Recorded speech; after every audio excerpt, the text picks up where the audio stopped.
Hey, this is Rochelle from 5 out of 4, and I'm going to show you how to do a snap placket for the crotch of your swimsuit on the Rhonda kids swimsuit. This is really handy for diaper changes, which is the most common reason. So I have gotten up through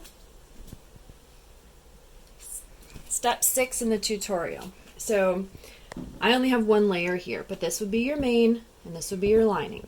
And I have based it on the elastic so you can see what it looks like.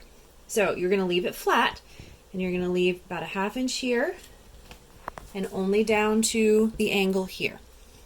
Okay, so then flip your pieces. Yours will be connected, mine are not, so you can see what we're doing. So flip your pieces over. You are going to take your crotch piece. You see that I have folded down the top 1/4 inch and stitched it. Wonder tape is amazing here. And you're going to place it right on the bottom.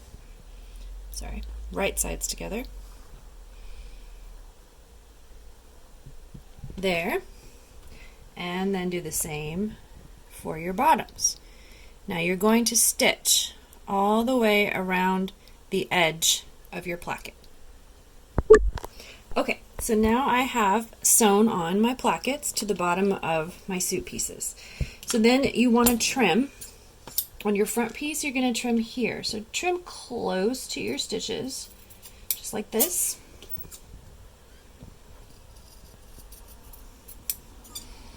There we go. You can take a bit off the bottom if you want to thin that out. Don't cut here. Do not cut your sides. Okay, and then you're going to flip it.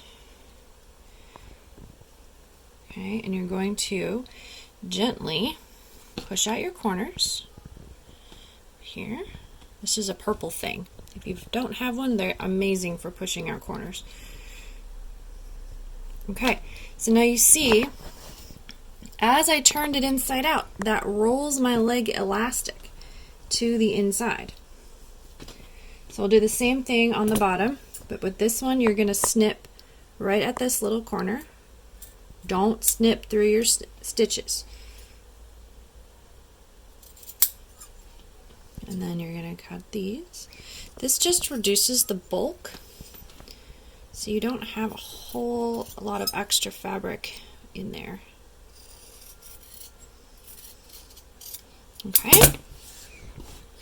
And then we'll do the same. We'll flip this one, push out the corners,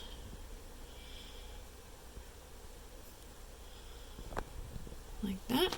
And again, you will see as you flip it, your elastic wants to turn to the inside, which is where you're going to want it to be. So then when the last step, what you're going to do is you're going to top stitch your elastic, and along with it you're going to top stitch down here. This becomes your snap placket. In the instructions it tells you to put interfacing on the back here. That is so that your snaps don't just pull straight out of your fabric when you use them. So make sure to do that step. And then once you have it turned right side out and you have it all pressed and top stitched and your elastic done, you can add your snaps to your ends, and voila, you will have a snappable swimsuit.